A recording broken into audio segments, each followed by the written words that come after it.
ఒక గ్రామంలో చరణ్ అనే వ్యక్తి ఉండేవాడు. అతడు అందరితో అతి వినయంగా ఉండేవాడు. ఎవరేం చెప్పినా కరెక్ట్ అనేవాడు. అందరినీ బాగా మెచ్చుకునేవాడు. నేను ఎవరిని ఎదిరించను, అందరూ నా వాళ్ళే అనేవాడు.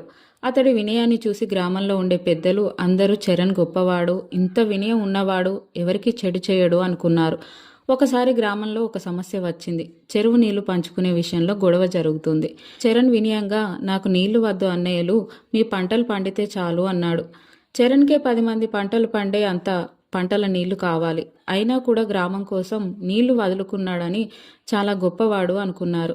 కొన్ని రోజుల తర్వాత చెరువు నుండి వచ్చే నీళ్లు సరిపోక ఇతర రైతుల పంటలు ఎండిపోయాయి.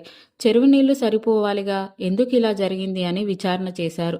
చరణ్ పంటలు మాత్రం బాగా పండాయి. అందరికీ తెలియకుండా చరణ్ రాత్రుళ్ళు నీళ్లు తన పొలానికి మళ్లించేవాడు. అలా చెరువులో నీళ్లు ఇతర రైతులకు సరిపోలేదు. అప్పుడు రైతులకు, గ్రామం వాళ్ళకు అర్థమైంది. చరణ్ వినయం నటించాడు, ఎందుకంటే ఎవరూ అనుమానించకూడదని. వీడి వినయం వెనుక స్వార్థం, చెడు ఆలోచన ఉంది. వీని అతి వినయం చూసి మోసపోయాం అనుకున్నారు. సాధారణంగా వినయంగా ఉండడం మంచి లక్షణం, కానీ ఎవరైనా అతి వినయంగా ఉంటే దాని వెనుక ఏదో దురాలోచన ఉంటుంది.